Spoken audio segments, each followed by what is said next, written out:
자, 주식 해설물 전문가 션 타임입니다. 반갑습니다. 자, 오늘도 달러의 방향성을 통해서 해외선물의 방향성을 예측해 볼 수 있도록 하고요. 달러 환차익의 미래 시세와 세계경제 흐름을 읽어볼 수 있도록 하겠습니다. 자, 어제 같은 경우에는 달러가 한 차례 눌리면서 93.30포인트까지 내려온 이후에 그 이후 반전 상승하면서 이렇게 긴 꼬리와 짧은 몸통을 만드는 일명 망치형 캔들을 형성했었습니다.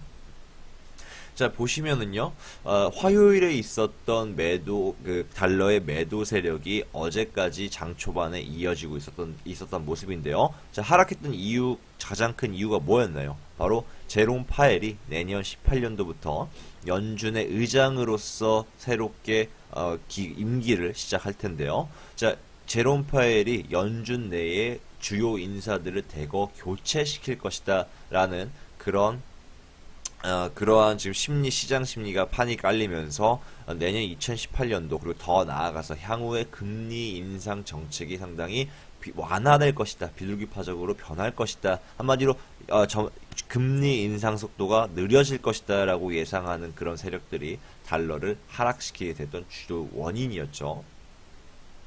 자, 보시면은요, 달러는요, 어저께 다시 반전 상승했던 모습 확인할 수 있었는데요. 달러가 어저께, 미국의 경제 지표를 한번 보시면은요, 어제 미국의 경제 지표는 소매 매출 부분에서는 한 차례 하락하는 모습을 보였었습니다. 핵심 소매 판매와 그리고 소매 부문 통제 역시 예상치보다 하회하는 모습 보였지만, 소비자 물가 지수는 오히려 예상치보다 상회하는 모습을 보이면서 상당히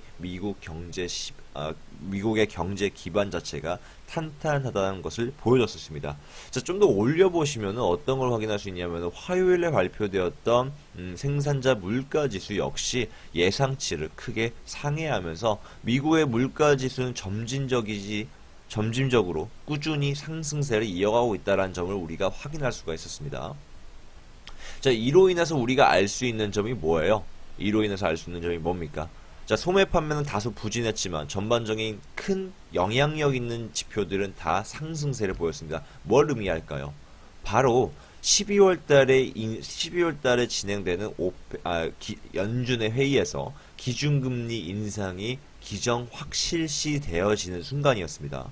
자, 이번 주에 발표되는 물가지수 지표가 상당히 큰 영향력을 발휘할 것이다라고 말씀드렸던 부분이었습니다. 왜?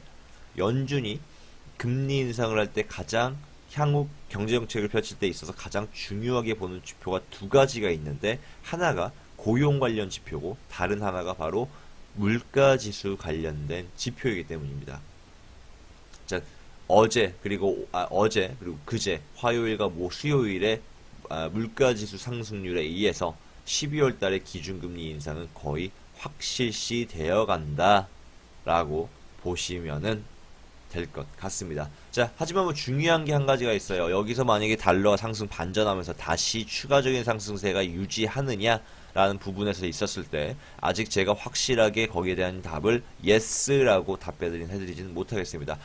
고점까지 다시 95포인트까지 상승하는 점에는 변함이 없습니다. 장기적으로 100포인트까지 상승하는 점에는 변함이 없습니다. 하지만 단기적으로 봤을 때 지금 당장 이번 주 혹은 다음 주 초에 95포인트 돌파해서 추가적인 상승이 96포인트까지 돌파한다라는 부분에 대해서는 제가 확실시 말씀드릴 수 없는 부분이 바로 2018년도의 기준금리 인상률은 미지수이기 때문입니다. 제롬 파웰과 그리고 그로 인해서 발생되는 연준 내 인사 변동이 기대되기 때문에 달러가 이번 주 다음 주에 95포인트를 돌파한다? 이건 확실하게 저희는 알 수 없어요. 다만 확실하게 알 수 있는 것은 95포인트까지 다시 상승 반전한다라는 점입니다. 자, 단순히 금리만 두고 볼게요. 지금 현재 금리 상승률만 두고 봤을 때 달러의 적정 가격은 96포인트가 적정합니다. 자, 지금 이렇게 94포인트가 93.70포인트가 아니라요. 96포인트가 지금 현재 순전히 금리만 두고 봤을 때 96포인트가 적절합니다. 자, 세제 개편안에 대한 불확실성이 달러 상승에 대한 지장을 보고 있는 모습이죠. 거기에 따라서 그리고 세계 경제 통화 정책들의 세계 주요 국가들의 통화 정책에 의해서 또 달러가 상승 모멘텀을 조금 사실 소폭 잃은 것도 사실이고요. 자, 세제 개편안 대한 불확실성, 달러 상승에 지장을 주고 있는 모습입니다. 자, 최근 트럼프의 움직임도 주목되면서 95포인트의 저항 역시 강하게 작용되고 있는 모습이죠. 자, 우리가 단기 국채 가격도 지금 주의 깊게 바라보셔야 될 필요가 있습니다. 자, 단기 국채 가격이 꾸준하게 하락하고 있는 모습 보이고 있습니다. 꾸준하게 저점 횡보를 이어가고 있는 모습 보이고 있습니다. 저점 횡보. 자, 단기 국채 가격에 대한 부분들도 달러의 향후 방향성에 많은 영향을 줄 것이다라고 보시면 될 것 같습니다. 자, 지금 이 모든 게 의미하는 게 뭐냐? 일단 첫 번째로 자, 먼저 결론부터 말씀드리자면은 다시 이번 주에 93.30포인트의 반등으로 인해서 이번 주 혹은 다음 주 내로 95포인트까지 추가적인 상승을 이어간다라고 보시면 될 것 같습니다. 자, 거기에 대한 이유 첫 번째 말씀드릴게요. 바로 주요 통화의 하락세입니다. 자, 주요 통화는 동향은 여전히 하방을 가리고 있는데요. 자, 그리고 유로는 어저께 한 차례 상승했지만 어저께 형성한 캔들 보시면요. 하락형을 형성했습니다. 하락형은 뭘 의미하죠? 추세의 역전을 의미합니다. 자, yen을 볼까요? yen은요, 역시나 지금 현재 저점에서 상승 반전하고 있는 모습이지만 여전히 하방을 가리키고 있는 점에는 변함이 없습니다. 자, 또 한 가지 볼까요? 영국의 파운드 역시 저점 횡보를 이어가고 있지만 여기에 대한 추가적인 하락이 기대가 되고 있는 부분입니다. 자, 주요 통화의 하락세로 인해서 달러는 추가적인 상승세 주요 통화 대비 강세를 보이면서 상승세를 이어갈 것으로 보입니다. 자, 그리고 또 한 가지가 있어요. 금리는 제쳐주고, 금리로 봤을 때 지금 현재 적정 그 가격 96포인트라고 말씀드렸습니다. 금리는 제쳐두고 한 가지 우리가 바라봐야 될 게 뭐냐면은 세제 개편안이 지금 현재 달러를 상승시키지 못하는 주된 원인이다라고 말씀드렸습니다. 뭐가? 세제 개편안이. 자, 근데 여러분들 보시면은요, 중요하게 바라보셔야 될 게 있는 게 세제 개편안은 원래부터 달러 상승의 기준이 되지 않았습니다. 자, 달러를 상승 반전시켰던 건 결국에 금리 인상이었던 부분이었습니다. 이 달러 상승시켰던 이유 뒤에 세제 개편안에 대한 부분들은 영향력이 한 10%에서 20% 정도밖에 안 돼요. 그 나머지 80%는 미국 경제와 거기에 따라서 그 파생되는 금리 정책에 대한 매파적인 그런 스탠스입니다.